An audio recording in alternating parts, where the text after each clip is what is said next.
It was the year 1996.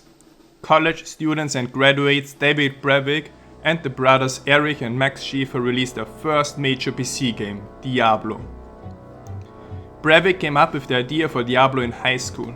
Its first concept back then was radically different when Diablo was planned as a turn-based DOS game. Blizzard recommended to redesign it as a real-time Windows 95 game, and in the process created a game that would help Blizzard Entertainment take over the world. Even now in 2014, 18 years after its release, the game still holds the #1 spot of all PC games on GameSpot with a score of 9.6 out of 10. The name Diablo was invented by David Brevik. He lived in the east part of San Francisco in a town called Danville, right at the base of Mount Diablo. Diablo was praised for addictive gameplay, immense replayability, the dark atmosphere, superior graphics, and the high variety of possible magic items, enemies, levels, and quests. The game featured legendary encounters, one of them being the Butcher. Every player still remembers opening the chamber in level 2. Just when players were about to understand the game and feel good about their character, the Butcher would just come out and say, "Fresh meat." and kill them.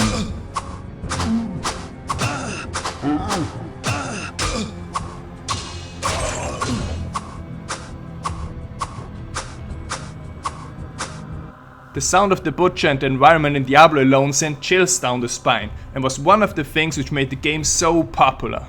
Diablo was an instant success, selling millions of copies. Another unique feature was the multiplayer mode. Although it was never designed as a multiplayer game, a free online multiplayer functionality was implemented. The online Battle.net service was very popular, and playing Diablo cooperatively led to exciting duels and a thrilling social experience, things that were unique at that time.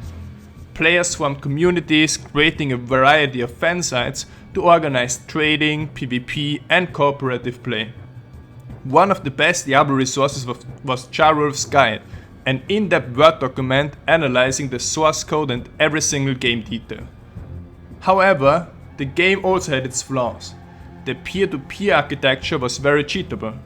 It didn't take long until many players took advantage of it and created items like the Archangel Staff of Apocalypse or the Godly Blade of the Wave. In 1997, the game received its first and only expansion, Hellfire, developed by Sierra Entertainment. The expansion added new classes and many general improvements to the game, but was not playable on Battle.net. Meanwhile, Blizzard North, the independent group in Blizzard that created the Diablo franchise, already worked on Diablo 2. Diablo 2 was a huge improvement over Diablo 1 and a truly worthy successor. It introduced set items, a special skill system, a crafting system with the Horaidic Cube, and the hardcore mode, where a character is permanently dead once killed. The multiplayer mode was now working on a client-server basis. However, even this more secure environment got broken eventually and people managed to cheat. One of the most widespread cheats was the third-party program Map Pack. It would automatically reveal the entire map, rather than having to explore the area first. The use of Map Pack was a violation of their terms of service, and hundreds of thousands of players got suspended with ban waves. The prime item and trading currency in Diablo 2 Classic was the Stone of Jordan. Forum communities like InDiablo.de or the Lurker Lounge served as marketplace for structured item trading. Many players would also write detailed class guides, inventing optimized builds like the Java Zone, Hammerdin, Fire Source, and Whirlwind Barb.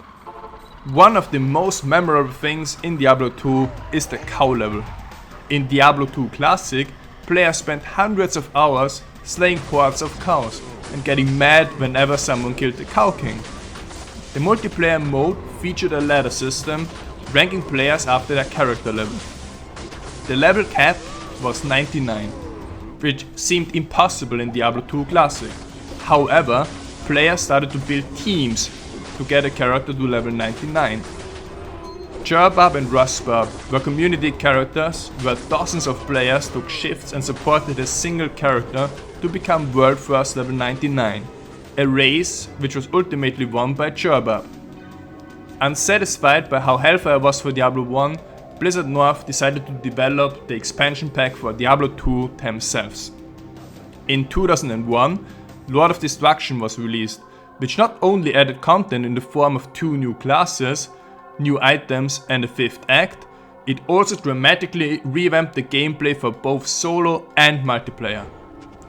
A lot of players would end up playing LOD for many years. The game was constantly updated with patches, adding things like seasons and Uber Diablo. The community loved Diablo 2. An own modding community emerged and created mods to modify and improve the game. Diablo 2 players were often innovative, creating special events to increase the enjoyment of the game even more. One example was the Iron Man challenge, hardcore characters which were not allowed to return to town and trade items. After the incredible success of Diablo 1 and 2, Blizzard North started to tackle the next project, Diablo 3. Diablo 3 was planned as an MMO with the aim to expand the world and make it bigger than just 4 and 8 player games. Unfortunately, the project was never released.